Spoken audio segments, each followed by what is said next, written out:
Netcasts you love. From people you trust. This is Twit.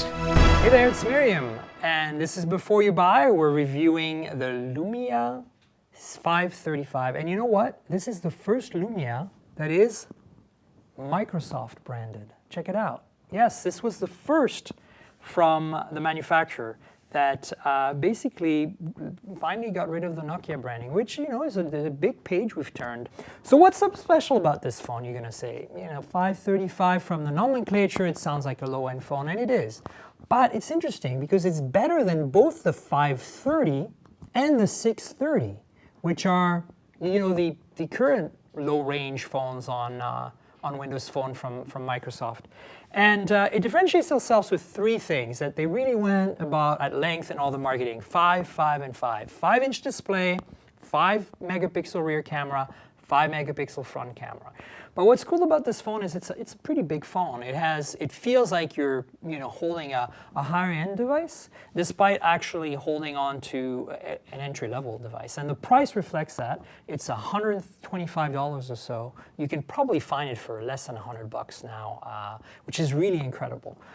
It's being replaced by a bunch of new phones with the 40 series. There's a 640 and 640 XL that were announced at Mobile World Congress that are, at least on the basic 640, similar in specs, but even better display, more resolution. So know that there's better coming for about the same price, but if you can get a good deal on this, it might be worth your while. Let's go quickly through it. So as I mentioned, the display is QHD, so it's, you know, not quite as low res as 800 by 480, but not 720p either. It's in that middle resolution. It also doesn't have very good black levels and a lot of screen reflection, as you can see, because it doesn't have an anti-glare coating and it doesn't have an oil-resistant oleophoric coating, which most smartphones have today. So this thing becomes a fingerprint magnet in absolutely no time. Look, this is just from touching it 2 or 3 times, there's already 3 or 4 fingerprints on the front. And they don't go away. You can try wiping it. You pretty much have to use some sort of cleaner. So it becomes dirty and filthy very fast. That's one of the major drawbacks. It's not really the resolution or the quality of the screen that's a problem at this price point. They should have coated this with something. Inside is a Snapdragon 200, 1 gig of RAM. So that's good. The 1 gig is kind of a must-have for a good Windows Phone experience. But the Snapdragon 200, you know, it's not gonna give you greatest performance, but it's still not sluggish. That's the one thing about Windows Phone is that even on entry-level processors, it runs well. 8 gigs of built-in storage. You're gonna need an microSD card card to upgrade this. It has a slot, so you're set. But just be aware that you might want to spend a little bit more money for a card when you buy this phone. Let's talk about the camera. Microsoft Devices has inherited this awesome Lumia camera experience. And even though the specs on this are just a basic autofocus 5-megapixel camera with an LED flash, you get this great camera UI that you have on the higher end and the mid-range Lumias. Let me show it to you real quick. And it's great because it gives you full manual controls. Here I am. Let me bring that up real quickly. As you can see, there's a bunch of sliders here that let me set things like the focus manually and the shutter speed manually. So you can actually do these cool long exposure shots. Also, 5-megapixel front-facing camera means that you can do selfies. Yes, everybody loves their selfies. This is a dual SIM device, so it takes 2 SIM cards. If you have, this is a very popular and common thing in parts of the world where you might have one carrier for voice and one carrier for data because the pricing is optimized that way. And this phone lets you do that. So if you take the battery cover off, by the way, this whole battery back is replaceable. So if you drop the phone, again, you're not going to damage, unless you break the glass, you're not going to damage much other than this cheap plastic shell that costs nothing to replace and comes in different colors. So keep that in mind. You can change the shell. Under the shell, there is a battery. It's just a small 1905 milliamp hour battery, but it lasts quite a while because the Snapdragon 200 is very power efficient. Keep in mind, though, if you buy this phone for, well, this is a European model. There is a US version that has 3G for the US. But this particular European model does not have any 3G band for the US and Canada. So I'm actually using this on the edge on AT&T right now, which is pretty abysmal.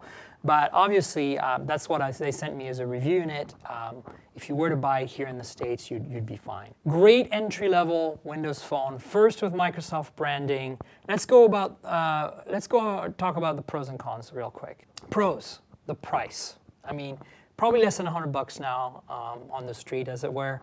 125 was the retail price. Unbelievable for a phone that gives you, it's a real full smartphone experience. You get Instagram, you get all the apps that you're used to on Windows Phone. You get all the Microsoft apps like Office, OneDrive, OneNote, all these things that are really nice productivity apps, Outlook. So, you can use this as a business phone. It's perfectly fine. So for the price, you're getting a full smartphone experience. The camera's half decent because Lumia phones usually have half decent cameras and gives you some manual controls, which is really nice. What's bad about it? The display, not the quality so much of the display, but the fact that it's not coated with anything that repels fingerprints, and also is very bad at reflecting light and at viewing angles because it doesn't have a polarizing filter. It's also not an IPS panel, it's just an LCD. If you buy the European version, no 3G in the US, you're on edge only. Of course, you get Wi-Fi, GPS, all that, Bluetooth, all that other stuff, but just keep that in mind. At this price point, you also don't have wireless charging, which is a very common thing on Microsoft's phones. And yeah, that's basically it in a nutshell. Is it a buy? Is it a try? Is it a not buy? Well, it's a buy, actually. I think that there are a lot of people who'd be perfectly served by a phone like this. Kids in particular, people that are on a budget and are really trying to get the best phone experience for their money. Honestly, you'd be better off at that price point with this phone than any Android phone at $100. And I'm talking about the Android phones that are not subsidized, the really cheap Samsungs and LGs that are commonplace everywhere.